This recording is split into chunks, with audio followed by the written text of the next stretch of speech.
নমস্কাৰ। মনত ৰাখিব ডে আফটাৰ টুমৰ তাৰমানে পৰহি 27 মে শনি জয়ন্তী। জেঠ মাহৰ অমাৱস্যাত শনি জয়ন্তী পালন কৰা হয়। প্ৰতি বছৰ 12টামান অমাৱস্যা থাকে। ইয়াৰ ভিতৰত জেঠ মাহৰ অমাৱস্যাৰ দিনা শনিদেৱৰ জন্ম হৈছিল। শনিদেৱ হৈছে সূৰ্য আৰু তেওঁৰ পত্নী ছায়া দেৱীৰ সন্তান। শনিদেৱ কিন্তু ন্যায়পৰায়ণ আৰু বৰ খঙাল স্বভাৱৰ দেৱ।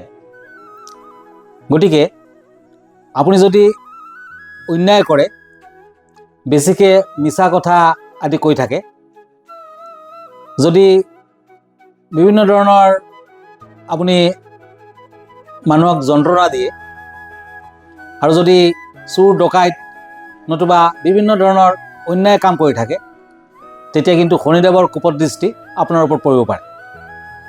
এনেও শনিৰ দশা এটা দীঘলীয়া পিৰিয়ড, তাৰমানে প্ৰায় 19 বছৰলৈ থাকে। শনিৰ 7.5 বছৰলৈ থাকে। কিছুমানৰ আঢ়ৈয়া বুলি কয়, 2.5 বছৰলৈ থাকে। কিছুমানৰ 12 বছৰো থাকে। গতিকে শনিৰ দশা পিৰিয়ড বহুতৰ বাবে কিন্তু অশুভকাৰক হয়। কিন্তু সদায় যে শনিৰ দশা অশুভ সেয়াও নহয়। কেতিয়াবা শনিৰ দশাই কিন্তু মানুহক ৰজাও বনাব পাৰে। শনিয়ে যদি কোনোবাৰ ওপৰত শুভ দৃষ্টি দিয়ে, তেতিয়া কিন্তু আপুনি ভিকাৰীৰ পৰাও ৰজালৈকে হৈ যাব পাৰে। গতিকে শনি কেতিয়াবা কোনোবাৰ ক্ষেত্ৰত ভাল, কোনোবাৰ ক্ষেত্ৰত অশুভকাৰক গ্ৰহ। যদি জন্মলগ্নত কুষ্টিখনত শনি টুঙি হৈ আছে, নতুবা ভাল ভাৱত আছে, তেতিয়া কিন্তু শনি আপোনাক শুভ ফল দিব। শনি নিজে এটা পাপগ্ৰহ। শনি, ৰবি, ৰাহু, কেতু, মংগল এই 5টা হৈছে পাপগ্ৰহ।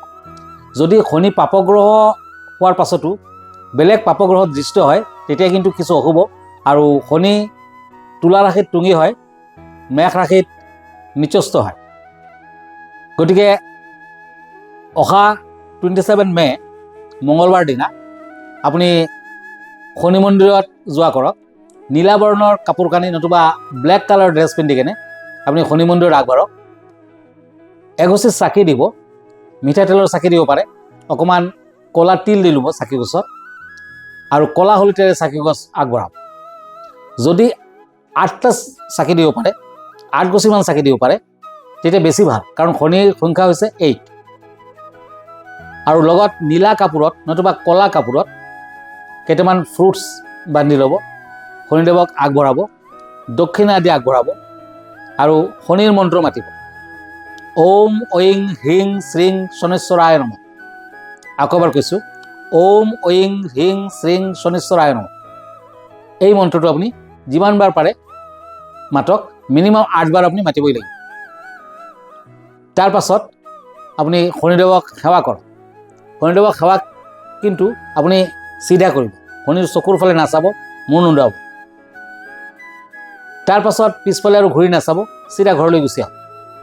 তেনেকুৱা কৰিলে শনিদেৱৰ শুভ প্ৰভাৱ আপোনাৰ ওপৰত পৰিব। যিকোনো ধৰণৰ অশুভ ফলৰ পৰা আপুনি হাত সাৰিব পাৰিব। আৰু এইদিনাখন যদি শনিদেৱৰ পূজা পাতল কৰে, সকলো কষ্টৰ পৰা আপুনি মুক্তি লাভ কৰিব। বিশেষকৈ আপোনাৰ যদি মীন ৰাশি নতুবা কুম্ভ ৰাশি নতুবা মেষ ৰাশি, তেতিয়া কিন্তু আপোনাৰ শনিৰ 7.5 চলিছে, অতি অশুভকাৰক সময়। কিছুমানৰ সিংহ ৰাশি, কিছুমানৰ ধনু ৰাশি, তেখেতসকলৰ শনিৰ আঢ়ৈয়া চলিছে।